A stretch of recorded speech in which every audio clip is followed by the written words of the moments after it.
This is probably one of my favorite podcasts so far. It's very funny.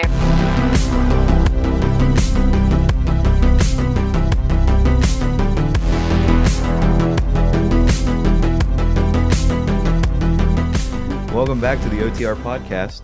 I'm your first host, Caleb Graham. And I'm your other host. Second. You really got to just demean me right there? You're right here.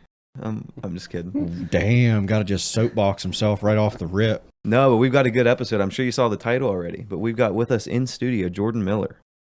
Jordan Miller TV. Hey. JMN News. What else you got going on? JMN News, JMN Journal, Instagram, Facebook, Twitter, all over the place. Website, got a newspaper coming out next week. Saw that. Crazy. Yeah, and yeah, we'll dig into a lot of that stuff today too, for sure. But before we do get started, we got to do some house cleaning. Britt, show them your hat real quick. You can get that at otrcast.shop. Yeah, yes, it is .shop. Yeah. .shop. Yep. And you can, but this shirt, you can look like a space astronaut. It has OTR Cast on the bottom too. This one just came in, super soft, super comfy. Make your arms look big. Trevor's got a nice hoodie on too. OTR Cast. It's very soft, I think, right, Trevor? Oh yeah, yeah, it's extremely awesome. soft. Yeah, yeah. Well, get one of those because those are going to be your access to parties, events. It's like an NFT that you can wear, right? Basically. So get the. Brit's shaking her head. She's like, nah. But yeah, so I am back from hiatus. I was in Miami this last week. Trevor and the boys took over the podcast, but I don't know. It wasn't the same without me. Did you just leaving Britt out? Britt was here. It was a foursome again. She's one of the boys. It was a foursome. But no, we'll talk a little bit about Miami probably on this Saturdays or for the boys, because that's our more laid back podcast where we just talk about anything and everything more than we do on this one, right? You got to make sure I don't forget the story of the MAGA guy that I got to talk to at TSC the other day. Okay. Oh my God, it's hilarious. All right. But no, so we're gonna dive in, but make sure you guys tune in. This will be our 6th Saturdays are for the boys. Number 6, that'll be out this Saturday. Make sure you go check that out. Vitamin Water, sponsor us, because I am in love with it. I love Vitamin Water now. Well, it's Vita Coco. Yeah, sorry, not Vitamin. So, brand deal gone. You're welcome. Vita Coco. It's actually owned by PepsiCo, so I don't know, but it's really good. I started drinking it in Miami. That's all I drink now. There's like 7 empty bottles in there, but nobody cares about that. They're here for the podcast. Yeah. So, without further ado, we're gonna let Jordan introduce himself. Tell him a little bit about what you do, how you started, and where you came from. Oh man, I've been doing the news media thing now for 7-8 years. Very fortunate. That's what I like to say. I've been doing TV. I've done radio now, and now I'm branching out with my own newspaper here soon. I just do local news, like how you're here local, Cambridge area, surrounding areas. I'm like that in Stark, Carroll, and Tuscarawas County with news. And yeah, you're more news-centric as well. We do news, we do sports, and I have a team of meteorologists who work with me as well. I saw that you started that was this last year, wasn't it? Yeah, that was, maybe August or September. Yeah. They've been great. Cool. Yeah, I saw that was getting started. I've been following a lot of the stuff you've been doing. And don't let him fool you guys. This guy, you got a pretty decent sized audience on Facebook and Facebook following, we have about 41,000, almost 41,000, but we reach 500,000 on average on a monthly basis. Yeah. But there's some people who they just don't understand the follow system or the like system. Exactly. They don't understand the premise of click and follow, because I've got older people who follow me, and what they want to do is, oh, well, this Jordan Miller guy, I'm just going to go to his page every time. Mm-hmm. Yeah, well, we'll let you try that pre-workout there. I do like half a scoop. I wouldn't go too crazy, but that's what I did. But you don't breathe in while you have it like in there. It's a little. You might want to take a sip. Do I drink after it? Yeah. You're gonna want to. But yeah, he's got a really good deal going on up there.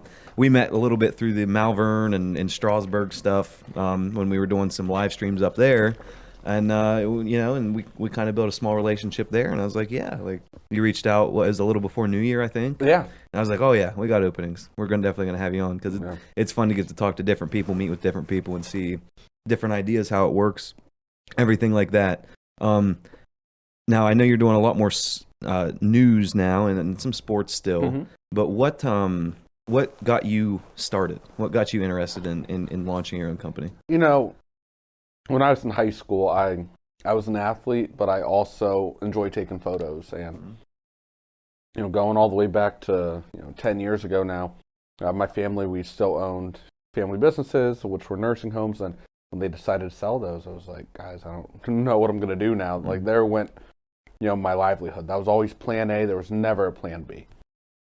And then a newspaper job opened up, and I'm like, well, I've taken pictures for years. I auto apply, and I got a newspaper job. Then TV reached out, NBC in Steubenville, NBC in Cleveland. So I did 5 years in TV, and I ended up after that deciding I wanted to come back home to my hometown. Yeah. Of the Carrollton area. Okay. And I came home. The reception was great because they got local news. The only time when I was working big in TV, the only time I was coming down to a Cambridge, for example, is there has to be a murder. I mean, there has to be something Right. bad, right? Yeah. Oh, yeah. I mean, how often do you have, Columbus stations or whatever coming down here Mm-hmm. or coming over here? Yeah. And that was the main reason I wanted to do what I did. And right at the start of COVID is when I went out on my own, and it was a hell of a time to try to build a business. I mean, you would know, you've been doing great these last couple of years too here with Caleb Graham Productions. And I went from 5,000 followers to 20,000 followers in probably 8 months, and then I That's just crazy. continued to snowball. That's cool. That's really cool. Trevor did that. What? I'm just kidding. He didn't do that. I'm so lost. We're gonna get you there though. We got you a new trainee today. Oh, yeah, new client. Yeah. Look at that podcast working wonders. I mean, word of mouth, dude, it always works better than Yeah. anything else. Have you found more people, or did you get more people coming in from mentions, or was it how was your growth? Sharing. People were just Shares? sharing my page like crazy, and it became a full-time thing. I mean, just monitoring social media, inviting people, putting engagement posts out there, and I kind of figured out a good a good pattern to get people to gravitate to my page. I stay away from clickbait. I'm only posting it to my website if it's true. There has to be information there. I was getting ready to ask you, like, if there was ever a time that you looked at, like, metrics of what kind of drew more reactions. I mean, I'll tell you right now, the death, destruction, doom and gloom is what we call it.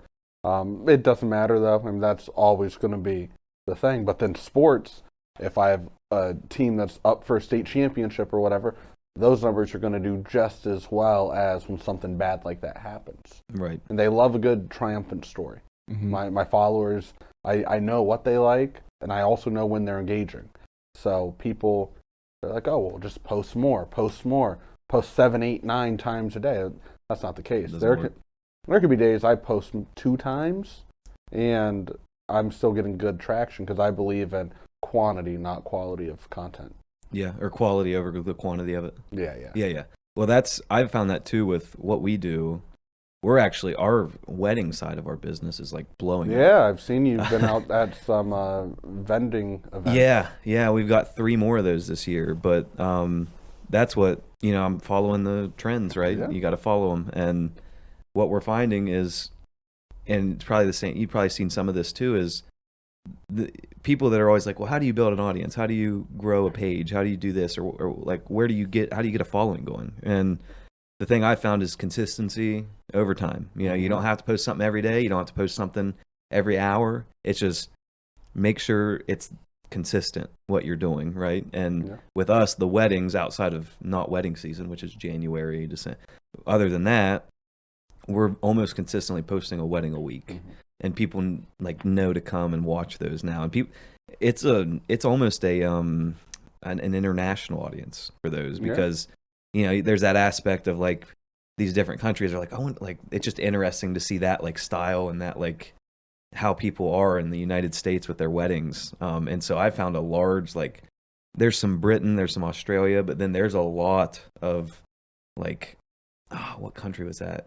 It's in Africa. Like there's an African country that like people love it, and they'll come and comment on it like, this is beautiful. And so we found a lot of success just consistently posting weddings, and now basically any wedding we post is getting that engagement, that interaction that you kind of want off stuff. You're becoming a landing page, essentially, that people know.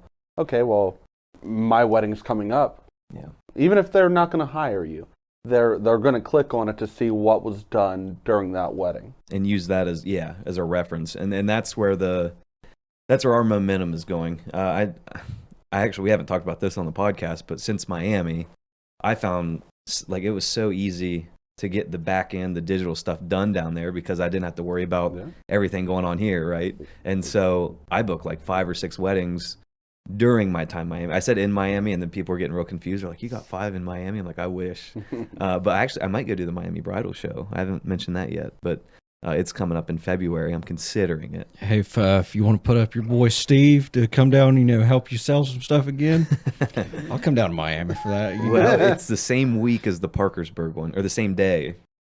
So I'm kind of on the fence about it, but that is, we're following our momentum as well. So that's what I found is the wedding industry is picking up, especially now that COVID's kind of getting to the point where people are starting to get out and starting to want to have these receptions and parties again.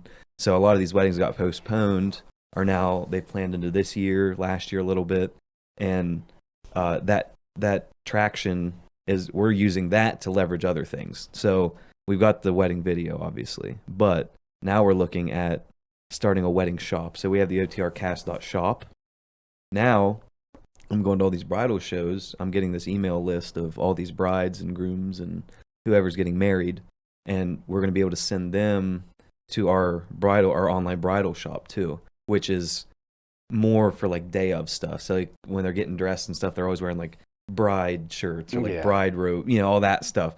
Now you can go to one place, order it all. And that's nice because, all right, you've got your videographer nailed down, but instead of having to search, through Amazon or whatever, if people want to keep something local, it's like, all right, well, I'm supporting a local business by getting the video content, and not only the video content, I can also get my merchandise from them as well. It's one of those things that I was like sitting here, I'm like, how do you grow off of the stuff you're already doing with the video? And the natural progression was like, well, I know how to build a website. I can do Shopify. I can build out shops pretty well, and it's all drop ship. So like, when someone orders something, I don't have to touch it. Just like our shirts, we don't physically have those in the shop here, but when you order it, it comes straight to your house. We don't see it. It just go, it's going to be the same quality every time, basically. And that's a good system though, because you guys are busy enough with all the video stuff. Yes. And I understand you're in Miami and you didn't have to worry about all this. And like you said, you're able to sit down at your computer, finally get caught up. Even though you're down there for work, you're able to use that time. I was up in Cleveland 2 weeks ago, and I did the same exact thing. The same exact thing. It's almost one of those, like when you're in studio, your brain's going 5 different ways, right? You're like, I got to do this. Because there's so much to do, you just never know where to start. But then when I was down there, I was like, well, I've got a computer. I can't really do anything else. So you're sitting there sending emails out and doing all that stuff. So that's what I found was really working for us. And then we're working on another thing I started down there. It's called movepreferred.com. And we're starting a preferred vendors list for weddings. So that way, like we do a lot of Marietta weddings right now. And we do the Marietta, the Parkersburg show. And I work really closely with a lot of those guys in the same industry. So like DJ, we've got the same pretty much DJ down there every time because they've got a big presence. A lot of photographers down there that we work with that we see at a lot of weddings. Now we can build out this list, we're going to make a booklet so that they can be in it, kind of like a registry you can give to brides to look through. And now they're going to be able to like look through that and pick all of us kind of at once, and it keeps us working together and consistent, but then it gets them quality people that they know are going to do the right thing too. So we've got a couple different projects that just kind of are just getting launched that haven't really came out yet. The way I look at it, because I've done that building from the ground up thing, you have to want to do it. I'm not scared to fail because every time that I have failed, you learn a lesson. You learn something. You learn a lesson, and if you're not willing to do that, then there's no point. If you're too scared to fail, you're never going to do it. But if you can find a lesson, then you'll do it all the time. Right, and that's been my biggest thing. It's the same thing in the same industry, literally. But yeah, if you're not willing to take that risk, Mhm. right, then there's no reward. So it's one of those things where you got to risk it, but you also need to make sure you're okay, right? You don't want to like. I mean, you got to. Actually, sometimes you do. Sometimes you do have to risk everything. Everything. Right? I mean, and you have to risk it, but then you have to sacrifice certain things too. You know, if you're in a relationship, I just got married last summer, and we've been together 8 years. My wife has been there every step of the way. I've made sacrifices, and she's had to make sacrifices, but at the end of the day, it's worth it. You know, if you stay to it.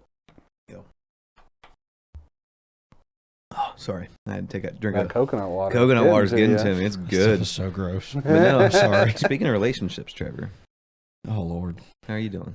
I'm doing good, man. Please don't post another Are you getting thing married? on there to say. He's not. Like, he just started talking to this girl like a couple podcasts ago, and I made a post on our OTR pod Literally right page. after. It was like Trev's getting married, and then, Oh, and then I man. think he posted it twice. Like he posted it on a story, and then also just did like a regular post on Instagram. And I was It- like, it "Oh, I worked for you. appreciate that, man." You have to give the viewers and listeners Yeah. what they want, though. She's a listener. She is, yeah. Speaking of relationships, I might be talking to someone, which is new for me. I don't talk to a lot of people. Oh. But we're gonna leave that for a later date. I'm not gonna get into any details right now. You getting married, bud? Yeah, I'm getting married. Congratulations. Luckily, he doesn't know how to make the clips yet. I So hate it. I hate it so much. yeah, one day he was like, "Why do you get to make all the funny clips of me?" I'm like, "Hey, if you learn how, Yeah. I'm like if you learn You it, got I don't care access what you to it. post." I said, "You can post whatever you want Well, because the he one- has access to the page and everything." The one day he goes to like, he wasn't really editing. He was just kind of like moving, whatever it is, like the sound up to Like the picture, because you said there was a little bit of a delay usually, like there's like it's a half second or 0.04 something. second delay on the Mhm. mics. So And so he's doing that, but he was like, got to do this quick so Trevor can't tell how to do any of this. And then he's like, all right, uploading. And I was like, what the hell? it was like 5 seconds. Like And I was standing right there. I could not tell what was going on yet. no, the editing side, it's something. It is. How much do you do? A lot of your own editing, or do you have in-house? I come from TV, so as a TV reporter, everybody thinks that reporters just, they're just on TV. You know, that's all they do. I got in as a photographer, as a videographer, and then you do Okay. your own editing. And when I went up to Cleveland, I'm editing my own stories.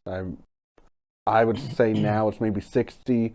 There's about 70% of journalists are editing their own stories, and the other 30 to 40% are like the veterans, you know, the Leon Bibbs of the world, the people who they're like, I'm not touching an editing software. Yeah. You better find someone to do that for me. So I have a lot of editing experience, but I have a partner who I pay him, and he shoots my sports show, he shoots my news show, and he edits it all because he is very good. He's very efficient in what he does. Whereas me, I'm going to edit it to get it done. It's not going to have the glitz, the glamour, Yeah. but I could tell him we need this, and he's going to get it done. Good. So did you purposely start where, like you first got into it with the photography, you said? Mm-hmm. Like before moving up to just get like, I don't know, more of a broad understanding of everything that goes into it first? No, I'll be real. I didn't know what I wanted to do because I was blindsided when my family sold our family's nursing home. I was a senior in high school. I did not know what I was doing because that's all I was going to do. And my mom gave me the option as I was graduating high school later that year. You can either get a job or you can go to school. And I was like, I didn't like high school. I'm not going to go to college. And I worked at a steel mill for a year. I hated it. My mom and I, we were like this the whole time, button heads.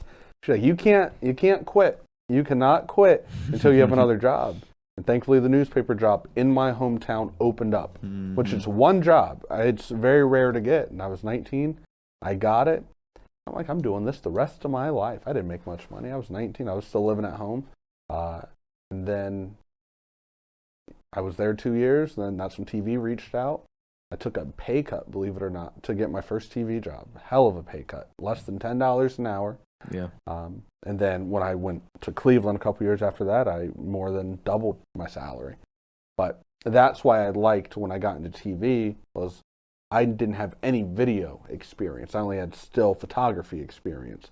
I learned so fast because I was surrounded by great people in the industry, and my video experience took off, and people started hiring me to do some side stuff. And then when I got when I got tired of doing all of the corporate stuff, working for NBC and whatnot, I mean, it was January, right before COVID.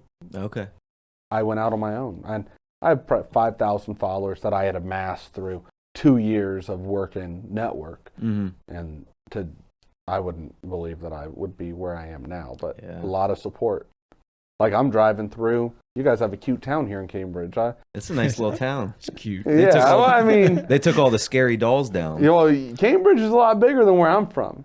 Well, I mean, it's way bigger than like Cumberland. Have you ever heard of Cumberland? Mm-hmm. Yeah, you've seen how small that Yep. place is. It's wee little. So like coming here is a big difference, but it's reminded me of when we were over in Columbus, him telling like just random people that were coming by, talking to us, asking where this place is out of. And they were like, "Oh, Cambridge is so tiny," and that's just Yeah. what they kept saying over and over. And it just got funnier every time because we were like, "Yeah, we get it. Like it's really small." Yeah. No, I don't mind Cambridge. I think long term, I want to get into a bigger city. I don't want Columbus. I mean, mic up here. But definitely, like when I was in Miami, you can see there's a lot of potential there. But I want to make sure this stays, right. Like I want to be able to still be a part of this. Yeah, and I think your mindset's a lot like mine, Caleb. You're an entrepreneur, and there's no one else holding you accountable Oh yeah. than yourself. It could be easy right now. You're like, all right, well, I'm not making enough money. I just want to stop. It's easy to do it. We've all at some point had that thought. Oh yeah. But I don't want to go back. No. You don't want to go Well, back, do you? That's the crazy part is I went to school for a year and a half, and then I dropped out to do this. Yeah. So I've never had I never had a job before this, But you don't want to go back and to I don't want to go school No, to I get don't a want to go back degree. to school, and I tell everybody I would rather start again in some other field doing my own thing than quitting this and trying to go find a job for something else. But to me, that's everyone's ultimate goal. Mhm. I mean, it takes a lot for you or someone like me who actually worked for people to tell your boss, Yeah. go shove it. You know what I mean? She tells me every day. She's brave. She still has a job. That's the craziest I part. know. Most of the people were like, "Well, he's shit canned." Yeah, now, how old are you, Caleb? 24 now. I keep That's- saying 23. Wow, but- so we're about the same age. I'm Mhm. 25. But yeah, you're building a great brand here, and you just keep trucking away. That's what I was saying. I'm driving through Cambridge. I'm looking at all the buildings. a lot of potential. There a lot of potential. Yeah. A lot of potential for new businesses to come in, but also as you continue to build your brand, for them to do some advertising. You're Right. building a platform. Right. And that's one thing I was going to ask you about too is how does your advertising work? Like are you finding a lot of good like local sponsorship and that's where a lot of that is that a majority of the income? Yeah, it's Yeah. 100% the income. Wow. 100% the income. It got to the point where, okay, January of last year, January 23rd is when I launched my website of Okay. last year. So we're 12 months removed from launching the website. And I launched it, no advertisers at all. I had no clue how I was going to make money. I was scared. My partner who I had hooked up with, he's like, it'll be fine. I said, no, it won't. No, it won't. Yeah. I was real scared, but then I just started reaching out. And at that point, I probably had 25,000 followers or something. I started reaching out to businesses, and the owners knew who I was. They would follow me or whatever. Then I would get like, okay, $250 a month, 500 a month. Yeah, I would pick up those small ones. Then I'm like, oh, this is great. Wait like, a second. Yeah. I've got a couple $1,000s coming in. And then it got to the point where some of the bigger businesses were reaching out to me. you. That's cool. And there was one gentleman, huge follower. He reaches out to me. He owns a car dealership in our area. And I didn't know who he was. And I click on his link because he said, hey, I own a business. Be interested in sponsoring you. I get that all the time. So I click. He has his own airplane in the profile picture with his wife and daughter. And I was like, I messaged him. I said, do you own this car dealership?" He's like, "Yeah, that's me." Yeah. And we've had a great relationship, but I've had some of my big sponsors reach out because of the brand that I've built. I'm not political. I have Republican tendencies. I have Democrat tendencies. Mm-hmm. That's the way I look at it. But you're not going to get on my page and try to find a political slant. Yeah. I had a meeting right before I came here, and with a potential advertiser, and she said, "Well, who do you vote for?" I said, "Well, ma'am, that doesn't matter." And her response, which was great, she said, "You're in here asking me for money. I think I should be able to ask you that." And I said, "Well, all right. Well, who do you want? Who do you want me to say I voted for? What's going to get me more?" Yeah. So I stay away from politics unless, obviously, it's an election thing. But I'm not going to try to put a story out there with one slant or another. Yeah. If you are far right, you love Fox News. If you're far left, you love CNN. Really, when you think of those big corporate conglomerate, oh man, I can't even speak right now. Those big corporate things. Conglomerate. Yeah. Yes. Try to find an in-between one. Right. I like to think maybe NBC is kind of neutral. Right. They try a little bit more, but there's a very big divide. Yeah, it's either you believe in one thing or you believe in another. And there's no middle ground, right? And that's, I make some political posts on Facebook. I do. But at the same time, I leave it open to discussion, right? But let's be real. You're making political posts on your private Facebook. That's true. It's not for my You're not business, doing right? it on Caleb Graham Productions or the OTR Cast Facebook Correct. page. Yeah.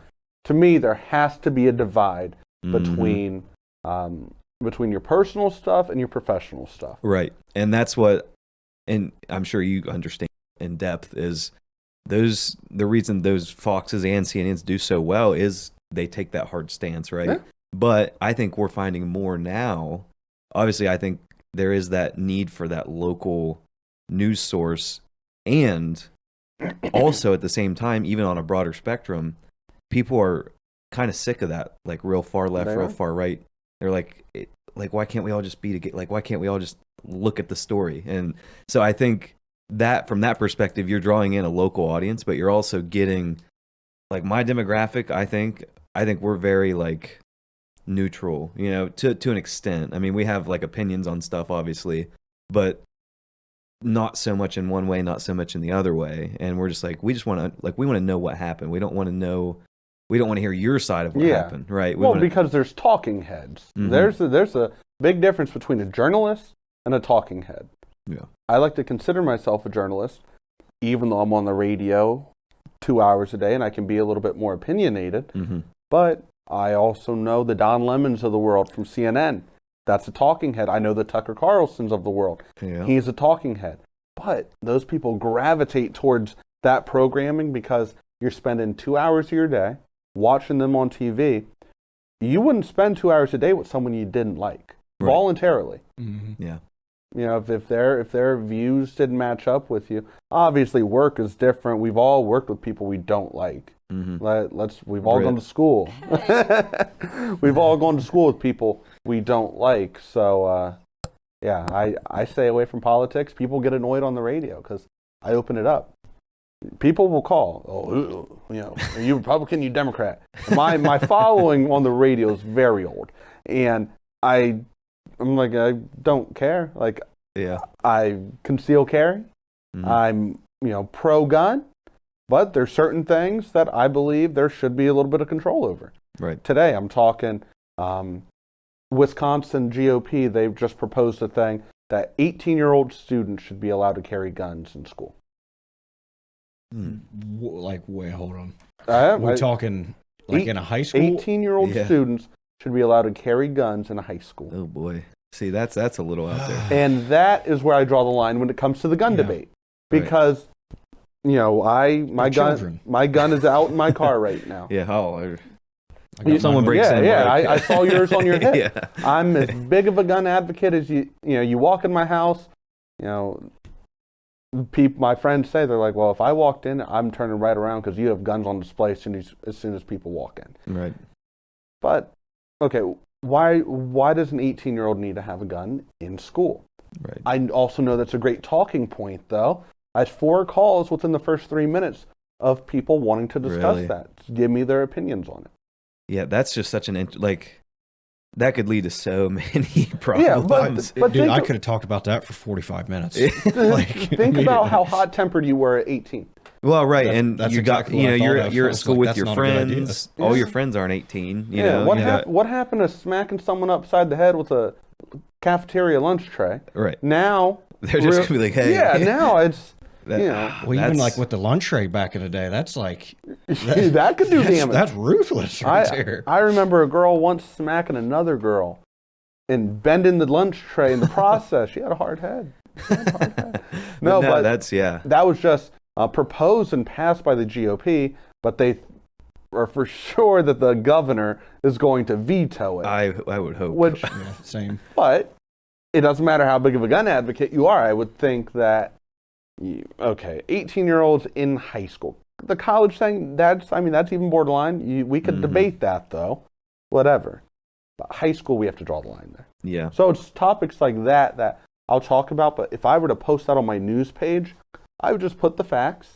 People can form their own opinions. Yeah, and just and that's where I think with the traditional news, there's a lot of that black and white. They're like this and that, and really there's so much more nuance to every issue, right? Like there needs to be that discussion. It doesn't matter what side you're on. There needs to be that discussion between people that's healthy. At you because I think this, or oh, you're an idiot. Like, informed discussion is what I like to tell mm-hmm. people. Don't come at my throat if you don't have any facts. And I'm not going to fight with you. I'm not going to argue with you. I wanted to have an educated conversation with you. Mm-hmm. And I had someone call in on my show. I got some really nasty messages this morning, but that's just that's part of it. Yeah, that's right. the name of the game. And they were saying one thing, and I would just back them up with fact after fact. But we live in that day and age. We've all heard the term fake news. Yes, there's fake news. Don't get me wrong. But if it gets to the point where there are certain things that someone will say that's true, but just because you don't believe in it, that's not fake news. There is fake news, though, 100%. Oh yeah, it's around. I was just gonna say, like, I've noticed a lot more, like, I guess as time progresses, that less people can just have like a conversation with somebody that maybe doesn't lean like the same sort of way as they do. They want to hear what they want to hear. Yeah, and if they they just wanna have don't that, hear like- it, it's not true. What would it's they call it? An echo chamber or something? Yeah. Yep. That's Yep. all they would want. Like, Well, and it's getting worse and worse, right? With like social media and everything. I mean, especially with the algorithms of like throwing in more stuff of well, they know what you like, right? And they're Yeah. like, keep feeding it to them. Keep Yeah. feeding it to them. And so then you just see more of the same stuff. You don't see really, unless you go look for it. It's hard to find the other side unless you're following it, unless you're going and actively searching for it. You're just going to keep getting that same information. And it does come down to, both sides. Let's not even say their sides. Any argument there is, there are facts on both sides, right? And you can say something that's true, but it could be misleading, right? Or you could say something that sounds like a fact that could be a fact, but technically, here's really what happened, right? And so it's interesting to see those, on either side. You get like you'll see the headline, right? And it's like, did you know?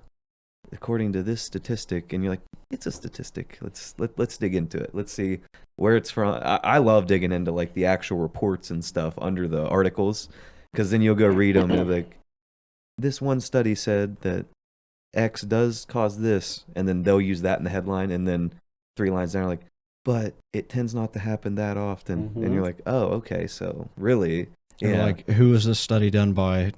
Some university that's had like no actual accreditations, or is it like, I don't know, like Texas University, or somewhere that's had like really good studies that are able to be replicated, like to show that it's fact based of whatever they're saying. Well, and I think that the more new media, for example, like this podcast, it's not all political. It's almost not political at all, really. I mean, it's more just us being stupid, having fun, talking to people. I was to say 90% of what I say is jokes. You're right. It's not anything serious ever. And so, like, just something like a culture building, right? There's this new culture that's kind of renaissancing from it. It started with like, oh, everyone's on YouTube, everyone's watching Twitch, Now it's like TikTok, 5 seconds, 10-second videos, scroll reels, all that Attention stuff. spans are just getting shorter and Yeah, shorter. they are. But 10 years ago, I mean, you have to be rich to do what you're doing right now. Right. And that's where I think something like this long form content is really important in today's society. Is yeah, and you don't need even this much equipment. You can use a cell phone, really. Yeah. You could just set a cell phone there, we could talk. And I think it's come to this point where this longer form content where we can talk and have discussion and be more than just, oh, I gotcha, here's a talking point. We get to sit down, discuss. And we do have other podcasts out there that we shoot in here that are political. But this one, this is more just us doing culture, us doing like having fun, looking at funny stuff on the internet, things Taste like testing. that. Taste testing stuff. We'll try like hot sauce if people bring it in for us and everything. So I think I've seen some of those videos actually. we did one with Malvern. Yeah, that's where I saw with the football team. Yep. We did those a couple years ago, and then this last year with all the COVID stuff that happened, I was like, like maybe not. So we did like the meet the team thing here, where we brought all the teams in. That was cool. For the first year, that was pretty cool. It needs a little bit of work, a little bit of rehashing, but you learned.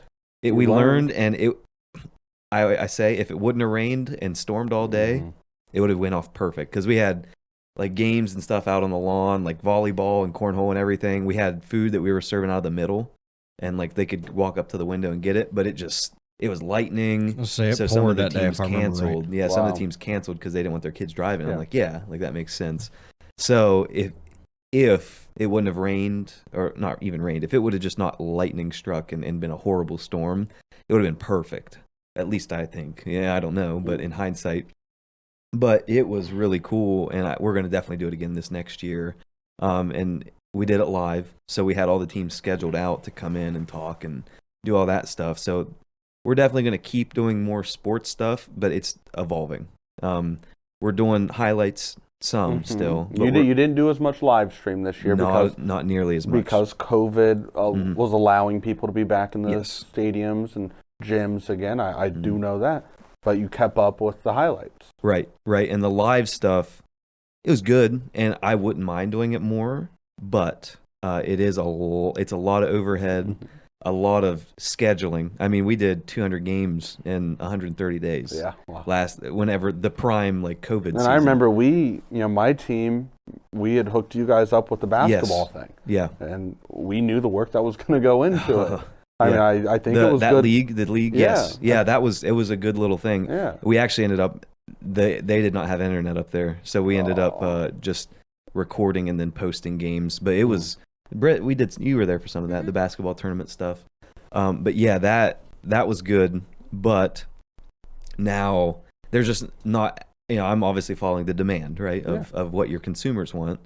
My consumers don't really want there's some still that I do like doing the live video for, especially Meadowbrook, because I know so many people that are shut in, and I know there's some at every school in every district, but I have not heard from them, right? So I get a lot of like feedback from, hey, we want you guys to do our games. Can you do them?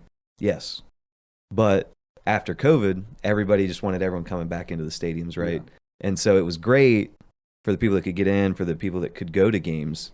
But then I was like, man, we should still do some little bit of live stream, because there are people that live in Florida or like grandparents that are down in nursing homes or in other states that can't make it to games, and they still want to see the kids. So that was kind of like the fine line where I was like, we could still do highlights, you can still go see it, but live was just a lot. It was an undertaking. Well, everything is ROI, return on investment, and I don't know how much if you don't have sponsors, because that's what's driving that. Yeah, you're not striking me as the kind of person who's going to charge someone $30 to watch their kid play. No, I rely heavily on sponsorships because I don't want to charge anyone. Right. And if you're investing all this time, equipment, you have to pay people to do this stuff. If you don't have the sponsorships, then that makes it a lot trickier to continue to sustain that. Well, and that's kind of what got us to that point. Was I knew a lot of businesses in this area, and Cambridge, for some reason, they don't ever do anything with us, even though we're in downtown Cambridge. But I know that feeling. yeah. But Meadowbrook, Meadowbrook, I know all the people, I know all the businesses there, so it was easy to get sponsorships. Now, when you're talking Malvern and all these places where we just kind of got our toes in the water there that last year, a lot of the schools were taking on that sponsorship ability. Yeah. So they were like, hey, we got to do this. It's like, all right, here's what I need. Just here's the amount of money. I said, I don't care how you get it. You can pay me. You can find sponsors and we'll throw them on there. So I almost put that responsibility on them because I knew they would have more contacts in the area, right? So that's how we did that. And then going into this last football season, I reached out to a few schools, got some answers back, didn't get some from some other ones. But then, they were like, yeah, like we'd like to do it. Are you going to come do it? I'm like, I would like to. But also now the IVC, they've got a broadcast fee. And now Meadowbrook, they're in the MVL, I believe. Yeah, MVL. No broadcast fee. So I can go do a Meadowbrook game for free plus what it cost me in announcers and an editor. So even a regular game, regular season, if you want to go to a Friday night Ridgewood versus a Malvern game, you have to pay to broadcast $150. You have to pay Yes. the IVC that? Yep. Yeah, see that's I didn't know And that. that's what I don't know what their reasoning is. I mean, I get they need to make some money somewhere, but that really that hurts your school promotion. Yeah, right? Regular season I wouldn't expect that because Well, Buckeye Trail, they're in the IVC, and people were wondering, like, why don't you guys do a bunch of Buckeye Trail games? Because we work, we do all their photo, some of their video stuff, not all of it anymore, but going to these games are like, it's $150 to stream a game. Oh, wow. And so that's basically, that's paying a whole nother person to go film it. Plus. Hey, I mean, you're already 150 in. Now, to be profitable, you have to make at least 150. And get more sponsors on top of that. What I tell people, because I've had people, they're like, well, why don't you cover our area? Why don't you cover our school? And it's most likely one of those schools that the advertisers, the sponsors aren't as supportive. And their thing, the parents or coaches, their thing is always, we love what you do. Okay, love doesn't pay the bills. Yeah. All right. Trust me, I love doing that too. But love is not paying for my house. It's not paying for my car. It's not paying for me to feed myself and my wife. I need sponsorship money, and I'm not saying you're not hounding people for it, right? I'm not hounding people. But you got to live, right? You got to pay bills. I get that. Yeah. And so obviously you're very big into the digital realm. I mean, this setup you have here is great. You've got a studio. That's great. In the day and age that we grew up with, digital was the thing. And earlier I talked about my newspaper experience. Well, I just launched a newspaper that is going to be mid-February. It's going to be on stands. Some people are saying, well, that's a backwards thing. Some of the businesses who told me no about sponsoring on my website have come out tenfold to be in my newspaper. Huh. They're scared to make the digital commitment. Yeah. And now that there's a hard printed copy that's going to be delivered to people's houses and on a newspaper stands, the advertisers, they know that has worked for them in years past, and they're just consistent throwing money. Is it kind of just because like they don't want to cut out like a certain audience that could potentially be a buyer? Yeah, because I don't have the 75 and older club following me on Facebook. I have a good bit of them, but where I come from in rural America, some of these people, they don't have the internet power in Carroll County. I mean, it's very rural there. And to have a hard print newspaper that's going to be distributed to a couple thousand people, the local diner, they're like, all right, well, here's $500. I want you to publish this ad, $500 every newspaper you have. I have to cover my print costs. So I know I have my goals. I need to get X amount of dollars to start. Then we go from there. And everything after I hit X is profitable. Yeah. Yeah, I like that. And that's exactly where we were with the streaming sponsorships. We had some and we were flexible with it. We had some schools that did want to do a paid stream. Okay, that's fine. We had some schools that didn't. That's fine too. We built the system out to where we could do either. But then we found that we got to pay people to get them to go do these games, and they're like, we really miss having streams. I'm like, I miss having money. Yeah. Like, And yeah. money isn't the be all end all, but you can't just pay people. Yeah, Yeah. you got to have some sort of. I honestly, a majority of the games we've done this year, we're almost break even, and I'm okay with it. I'm not like, oh, I wish. I just like doing the games, because I can go do weddings and make some money. I can go do X and Y, but to break even on, I'm like, yeah, like this is fine. I'd like to, we make a little bit to pay rent and everything with it, but outside of that, it's like you do get that feedback. People are like, we love having the games, we love doing this, and I'm like, I like hearing that feedback. It's great. I'm glad, one way or another, you can't get to a game, but we need, it'd be great to get more businesses on board with that side of it and be like, look, your people are they're watching. Our last few games, we're getting 200, 300 viewers. Oh, I was remembering you were like, you'd post on Facebook, wow, we had 100 viewers. And now I'm like, oh, that's good. You had like 100 live viewers. But then you've progressively, we had 450 viewers tonight. The COVID stream, our biggest one, I think, was Meadowbrook DeSales for the... Yeah, that was a tournament. Yeah, it was like it was for the Elite Eight, to go into the Elite Eight. And it was like 900 live or 1,000 live. I was like... For a high school football or a high school basketball game, even, yeah. That's huge. To have a high school basketball game getting those kind of numbers at Meadowbrook. I don't know the demographic, but I know I've been there a couple of times. I know it's still a smaller area, right, right beside the into cornfield. Yep. That's true. I feel that cornfield and then cattle right down the road. Well, and that's what you try to sell people on too, right? Is like, as a business, having live eyes on something is worth way more than just a view on Facebook, or way more, like, to have someone consistently sitting there watching through an ad or watching through, halftime when you have all the sponsorships up there. That's a valuable, lead, pretty much. That's a valuable sponsorship over, I ran the radio ad and it could be played one time. Yeah. And I could say it because I'm on the radio. Right. Played one time. Never hear it. If you didn't hear it, you'll never hear it again. Yeah, maybe you caught the tail end of it. Well, that's it. You have live. You're doing some live reads in your live broadcast, in your live video broadcast. People are going to go back, watch it, play it back. For years. Yeah. That's in 30 years. Someone might be like, I wonder what this game. Guess what? You're still on there. That was always my pitch when I'm like, well, I'm doing digital. It's always going to be there. Your ad's always going to be there. So if people go back and look at it, even if you end the partnership, but you paid to advertise in this, I can't take back what I said in a live broadcast. Right. Yeah. No, that's always there. It's always going to be there. That's what I've been trying to, explain, like, get that into people's heads, is because AVC, they do a lot up here. They're the radio station around here. Okay. And they do a little bit of live, a little bit of stuff, but people pay a lot for radio ads. And I'm like, hey guys, like, for even less than that, you can be on the internet forever, and on these big games, on these games that kids are going to go watch when they get to college. They're going to watch when they want to show their kids. Well, they can submit some of this stuff as their highlight reels too. Yeah.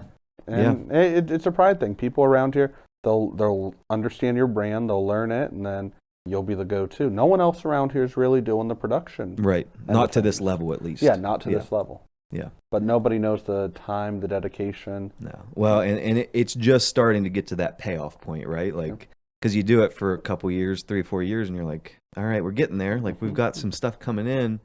But now the name itself is starting to carry some business, right? So, like, we'll go places, be like, oh, you guys do those streams, don't you?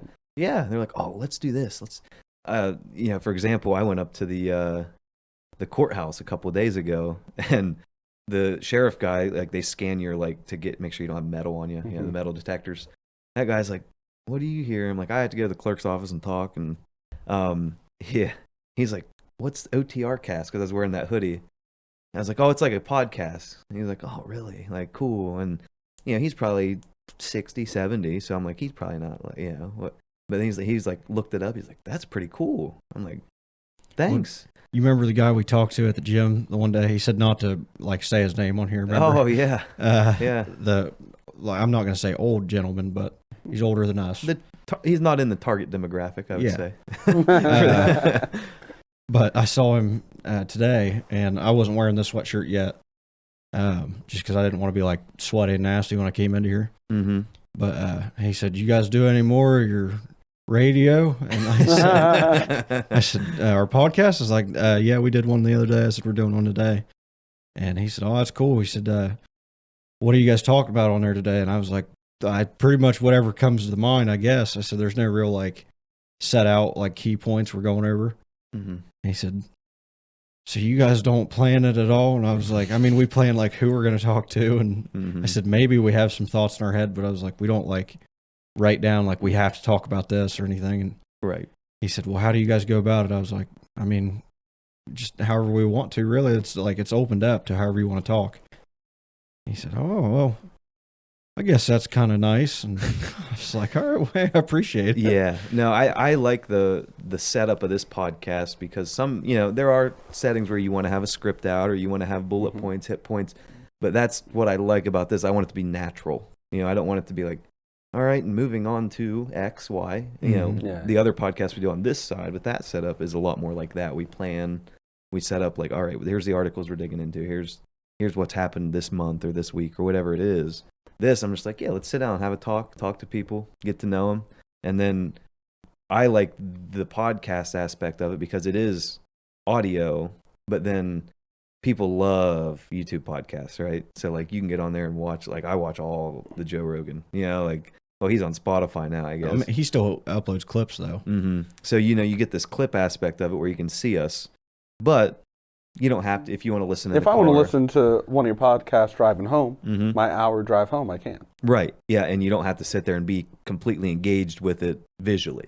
Right. And so that's the beauty of it. Unless there's some funny ones you might want to watch. You might want to visually engage with it. There's definitely some like visual only aspects that you get out of getting to see it. But the podcast it's evolving like so much since it's a big thing. I mean, it's huge. It's one of the bigger long form content items out right now, versus like, obviously TikTok's huge, Instagram, like big social media is huge, but it's not a lot of long form content. You can take a minute to 3 minutes of this though, and throw those up and throw it on your Instagram, your Facebook, your TikTok. 2 minutes and 20 seconds on Twitter to promote on YouTube.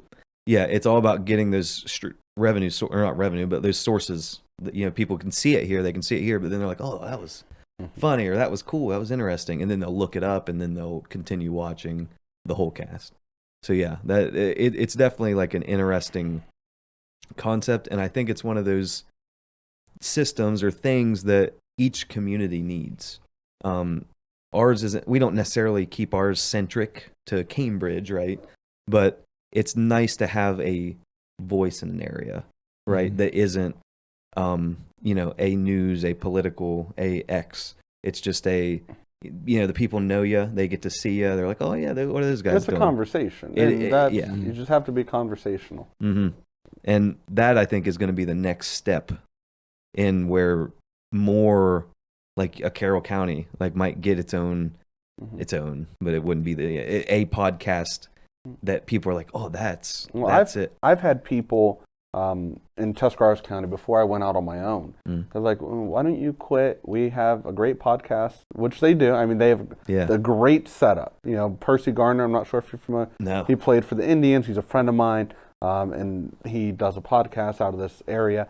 And they're like, Jordan, quit. Do this full time. We'll get sponsors. And at that time, I wasn't entrepreneurial at all. And I said, there's no way in hell you couldn't pay me, $100 a podcast to quit my comfy job. Right. And now that I do all this production, it's like, well, you telling me I could just get paid, get some sponsors and converse and do this. And, I mean, you got to dedicate the time and effort. It's a lot up front, right? Like the back end, these guys didn't really get to see. Like all this stuff took years to get. Yeah. Cameras that we use for streams and everything. But then once you got it, you sit down and have a conversation. You sit down and have fun, talk. But then, obviously you got to look at quality of content, you want to keep it interesting, but at the same time, it is nice that everything isn't so uptight, right? And like, you can loosen the tie a little bit. You can talk, you can sit back, relax. Sometimes we haven't shotgunned a beer on the podcast, have we?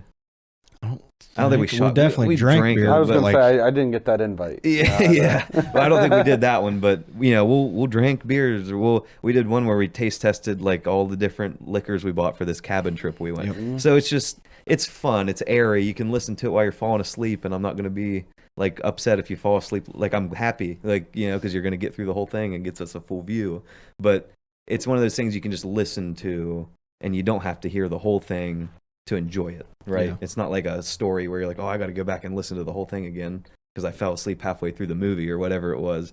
This, you're like, oh, that was cool, And then if they want to come back and they're like, oh, I wonder what else they said, they can, but they don't have to. And I think that's like the beauty of it. If you don't mind me asking, what's your long-term goal with Caleb Graham Production? Yeah, I obviously for years I've gotten paid to ask questions, so it's just natural. And I'm curious, what long-term you said something about living in the city, but if you could give up the weddings and stuff and get picked up by a large platform just to do a podcast, would you do that? That's an interesting question. I don't know. I do know. I'll try to elaborate. I think I could see. I would definitely want the Caleb Graham Productions name to stick around in some sense, whether that's Britt taking it over. I obviously would probably have some sort of dabbling into it, right, at some point. But I could definitely see, like, if a podcast network or something needed a host or someone to run something or, make sure it's all built out correctly. That's definitely something I can see myself getting into. But my long-term goals, the weddings would be hard to give up. Problem, or not the problem necessarily. The good thing about the weddings, I should say, is it's a Saturday. You get your whole week still. So you could say, hey, I'm doing the wedding thing on the side, but I've got basically Sunday through Friday to do anything else, right? And that's kind of what we're trying to do. We have a couple different companies we just started. Obviously, this has been around for a while, but we started Monumental Media, which is more of an advertising platform than it is a production platform. And that was me and my buddy Johnny Westfall. So with that, it's not necessarily targeted to this area.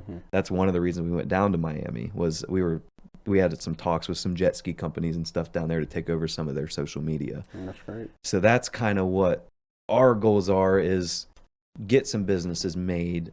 Do I want to run every single one? No, because that would be too strung out, too stretched out. You don't want to get too stretched out, or you lose quality, right? So we're trying to get 4 or 5 bigger businesses on that we can manage. We'll do the back end work, we'll do the sales, all of that stuff, but we want to bring people on that can schedule all those posts, can schedule all the marketing. That's a full-time thing, though. People they'll say to me, "You're just running. All you do is just post on Facebook." It's a lot. Like, okay, you don't see me when I'm up at 1 a.m. scheduling posts out for the day. I'm writing the post. Not only am I doing that now, okay, do I want to post this at 8 a.m. or do I want to post it at 11:30? That's a full-time thing, and I think more businesses need someone to handle that. They do, and that's what we're trying to figure out. And we both do social media really well. So he has his own landscaping company. He comes from the side of sales. So he is a very great salesman. I can sell stuff if I have to, but I am very good on the back end.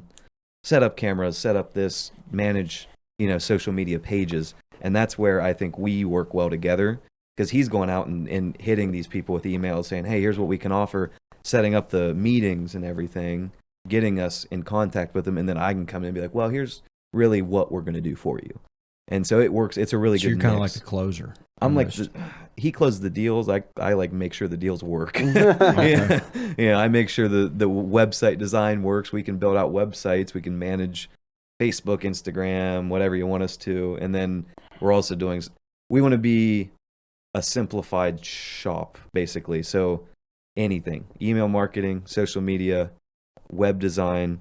And then on the other side, we're bringing in mail marketing. So like traditional, throw stuff through the mail system, get your mailing list. Direct mail. Yeah. That's the word I was looking for. I couldn't find it. And then we also are able to do apparel. So that's not through us technically, but we partner with another company to kind of make it easy. We want people to be able to know, oh, I can call Monumental. Here's my contact there. They're going to be able to anything we need on the advertising side. Mm. And that way, you might not be targeting your real small businesses that are really looking for the best deals, but you're targeting those bigger companies, not corporate really, right? Mm-hmm. But those bigger companies that are at a point in their lifetime or their career where they're like, we just need someone to handle it. We obviously don't want to get screwed, but we want someone that is going to do it well, and we know we can come to you for it. And that's what we're really offering is something like that. And you can handle like their media buys. Pretty right? much. If they want to place something in a newspaper, if they want to place something on, WSYX's Facebook or, their website or on the TV channel, as a media company, you could do that. You Exactly. could say, oh, I know someone here that this is their rate sheet right here. Do you want in on it or not? If not, I have another sheet to show you. Exactly. And that's the other side too, is obviously with our production company. Yeah. It's a really great sales pitch to say, hey, we'll get you in front of game, especially be on those. Here's other opportunities we have. Obviously, we're going to reach out to the radio stations and everything too to get their opportunities as well. Mm-hmm. But we are able to come in and do those videos for you. We don't need, if you have a marketing team that is making videos or making photos and templates, great. That helps us out a lot. We just have to schedule everything and make sure it works. But at that same time, we're able to say, hey, we're running your social media, we're running your Facebook page, your Instagram. Caleb Graham Productions, he can come in and you can have 4 videos made for your month. We'll do it we'll knock it out in 3 hours. Mm-hmm. Little 1 minute, 2 minute commercial things. Here's what it's going to cost. That brings money into this business as well. Yeah. So it's a good mix for us, and it's kind of, our goal is to get hands off of the scheduling side and be more just in that sales side by the end of this year. Yeah, and someone, because I do a lot of my own sales. I've hired some salespeople, but then you got to pay out commission and what all. Oh yeah. And I was talking with a sales lady yesterday, and we were texting, and I said to her, I really need someone to do sales. Like, I've been fortunate selling what I have, and what she responded, and she has another full-time job. She said, it's not sales, it's passion. If you're passionate enough about the business that you have or you want it to succeed, if you get in front of that person, if you get in front of the right business owner somewhere and you can pitch what you're doing and show that you're passionate about it, there's a good chance that they're going to help support you. Right. Yeah, and Johnny does that really well. He is able to go and talk to people and kind of feel them out, see like, hey, what are your needs? But you're also able to get connected with that person more than just, we're trying to sell you on this. It's, here's what we can actually do for you. Here's how it works.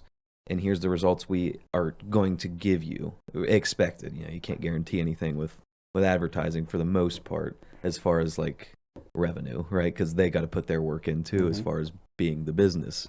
But we tell them, we're like, here's what we're offering. Here's what we were able to do for ourselves. Here's what we've done for some other people. Here's what we think we can do for you. And then we try to really sell them on that. But around here, even up towards, your Malverns and out towards Zanesville that way, there's nothing really like it, especially on a larger scale that's able to handle everything from your apparel to your direct marketing to your email marketing to your social media. We're able to do all of that in one stop. You don't have to, and we want to make it hassle free, right? We don't want you to be like, oh, I wonder if they're going to get that post up today, or you don't want to be worried about it. You want them to be able to go and build their brand, do what they do best, and leave the marketing to us is kind of the idea. As a business owner, it's almost like you're coaching. You want the pieces, which are the players, technically in the right spot. So if they succeed, you succeed. Exactly. That's the way I look at it. So hiring someone like a Monumental Media, if I were to hire you, okay, that's one less thing I have to do. Yeah. Yes, I'm taking care of you financially, but you're also freeing me up to do something else. Exactly. And we would do well when you do well, right? You're like, oh man, our numbers are up 35% this month. Like, wow. And then that obviously builds our reputation, right? So that helps us out a ton. And one thing we do try to stress to people is there's you can always hire us out for stuff, but there's always going to be that little bit of a personal touch still. You know, you're still going to want, I don't want people to expect us to just come in and be like, all right, we're never looking at our Facebook page again. I'd like it. I'd love if we could get to that point with them, but that's going to take time to understand the business, talk with the owner and everything like that. But I still stress to people, I'm like, you know, stories are a really important thing still, you know, just those little lifestyle things where you're posting little stories here and there on what you're doing, you know, what they still want to know you as the owner, right? They invest, you know, the people who are following you, they follow you for a reason, to get tips, to get tricks, and they just want to know what you're doing. Yeah. Yep. Britt, what are we at, an hour and a half? Hour? Yeah. Wonderful. We've got, what, 4:30? Yeah. Okay. Well, we will wrap this one up then. It works. I think we got a lot of good content. Yeah. I appreciate you having me on. No, thanks for coming. It was awesome to have you on. I will, we'll cut some clips and stuff too, and I'll make sure to get those to you. If you want to post those anywhere, do anything with them. Cool, thank you. We'll share them out on Facebook as well. So make sure you try and make me look good. You know, like you're posting on there. Like I know you said you try to just put out the facts, but you know you can mess with these a little bit. Okay, you want that George Clooney filter? Well, Yeah. we'll just Yes. we'll make a post on your page that says Trevor Stevens is getting married. Everyone will be like, congratulations. Fake news. Yeah, but no, thank you again for coming on. Well, I looked at myself there. Jordan, for coming on and you know, sitting with us for an hour there. And I think we, you know, if you got to listen to this whole thing, there's a lot of valuable information if you're looking to get into this field, or if you're looking to get into any business, really. There's a lot of little tips and tricks I hope you can take away from that. Yeah, no, this has been great. I hope I can come on at some other point. Definitely. You We'll got a bring the great beers studio out here. next Yeah, time. yeah, Yes, we please do. definitely got to have them on a Please. Saturday. Yeah. For sure. Yeah, but no, again, thank you too for watching. You know, you can find us on Instagram, otr.pod, Facebook at OTRcast, YouTube at OTRcast. That's it right now. We don't have OTRcast.shop. If you want to get some merch, it's out now. This will only be out till March. I got to stress that. Only till March. If you don't get this, there's a line out right now called the Liftoff Collection. If you do not buy any of that by March, it's going to be gone forever. And then when this podcast has 3 million listeners, guess what? This shirt's going to be worth like $500 because only like 5 people are going to have it. And guess what? These ones are the ones that get you into parties. That's true. These are like the NFTs of clothing right now. So Right now. we'll see you guys in the next episode. This has been episode 32. We'll see you guys. Trevor, you got anything? Plug your stuff one more time. I'm Oh, sorry. yeah, of course. Yeah, you can follow me on Facebook at Jordan Miller News. Check out my website, jordanmiller.news. And then I'm also on Twitter and Instagram, both at J_Miller TV.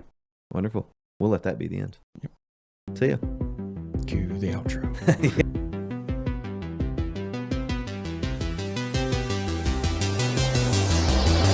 This is probably one of my favorite podcasts so far. It's very funny.